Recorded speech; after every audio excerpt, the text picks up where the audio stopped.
Another stone on the road to the abyss. Mass culture, propaganda, and discipline from childhood. Civil life in Germany in the mid-30s unfolded in an increasingly rigid, predictable order, saturated with symbols. Everything was wrapped in a choreography of obligatory enthusiasm. On the surface, the country was advancing.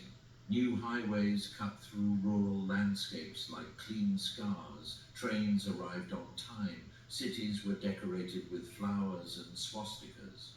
German and foreign tourists spoke of cleanliness, progress, and healthy youth. But behind every postcard, a system of ideological control that never rested was being reinforced.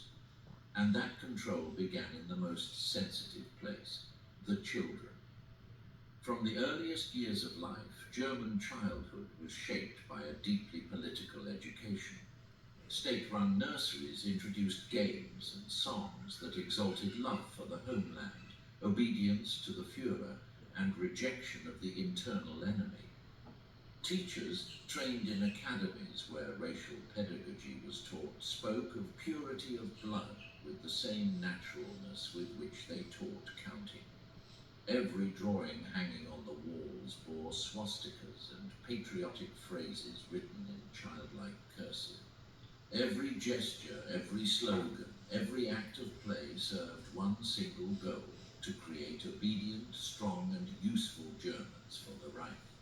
At 10 years of age, boys entered the Hitlerjugend, Hitler Youth, and girls the Bund Deutscher Mädel, League of German Girls.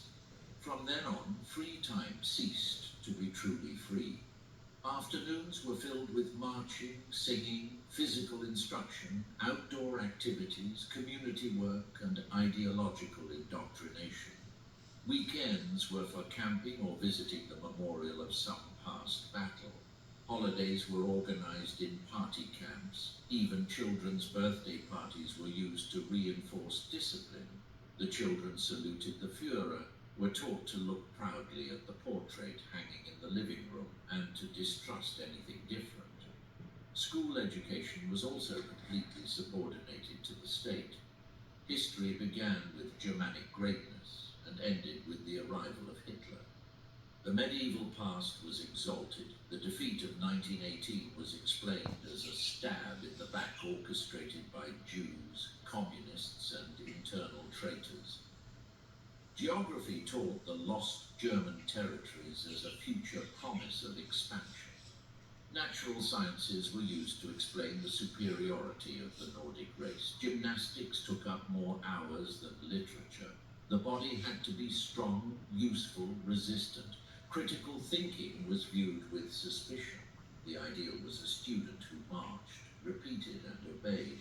At home, many parents supported this process with sincere enthusiasm, but others did so out of fear. Refusing to send a child to the youth groups was seen as a subversive act. There were cases where children themselves denounced their parents for attitudes contrary to the national spirit. Such stories were spread with morbid pride. The party celebrated that kind of loyalty. Thus, a new morality was built where obedience to the state stood above family ties. In the heart of the home, distrust was born. Popular culture was another tool of domestication. The media was strictly controlled. Radios, affordable and ubiquitous, only broadcast approved music, official speeches, and programs that reinforced the regime's values. News was selected, crafted, and repeated to exhaustion. Every government success was celebrated as a miracle, every technological advance as a victory of Aryan blood. Newspapers did not inform, they indoctrinated. Television barely existed, but cinema became the great mass instrument. Comedies, historical dramas, rural melodramas were released. All of them, to a greater or lesser degree, contained nationalist, racist, or militarist messages. Filmmaker Leni Riefenstahl premiered in 1935 The Triumph of the Will, a documentary about the party congress in Nuremberg that transformed propaganda into art.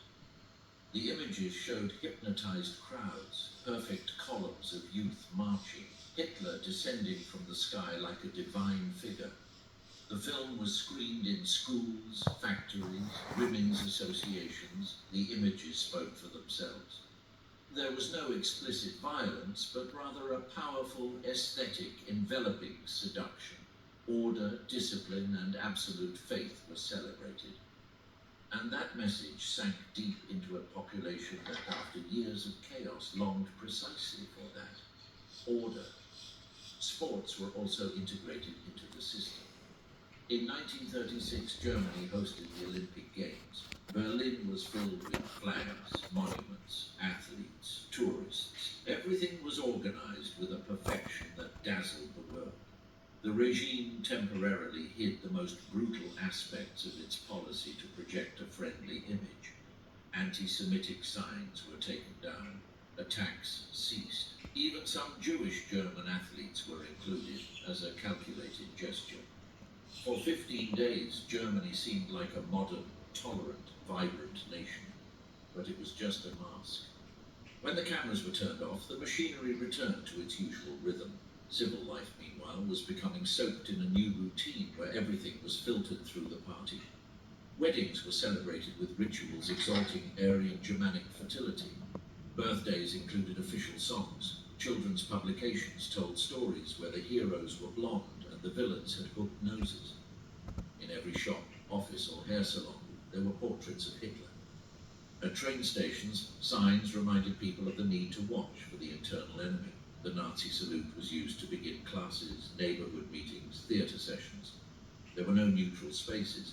Propaganda even reached the most trivial objects. Matchboxes bore patriotic slogans. School notebooks had the Führer's face on the cover. Postal calendars marked the important dates of National Socialism. Christmas cards came decorated with pagan symbols repurposed by the regime. In the supermarket, Aryan products were proudly promoted. Buying chocolate or soap became a political act.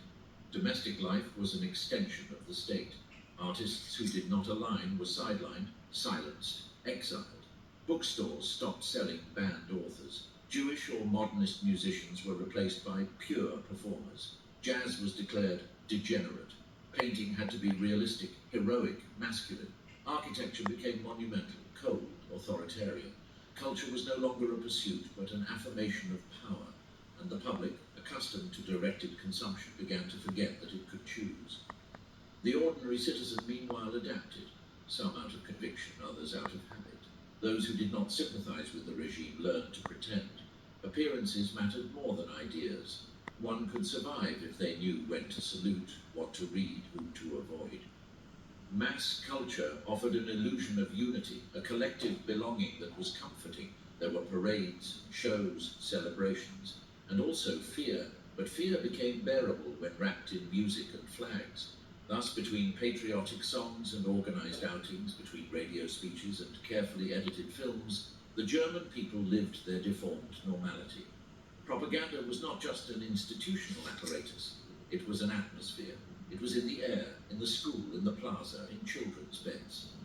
The civilian mind was shaped day by day from childhood, and after just a few years, millions of people could no longer distinguish between truth and falsehood, between conviction and repetition. They only knew they had to march straight, smile on time, and say, "Heil Hitler," even if deep down they no longer knew why.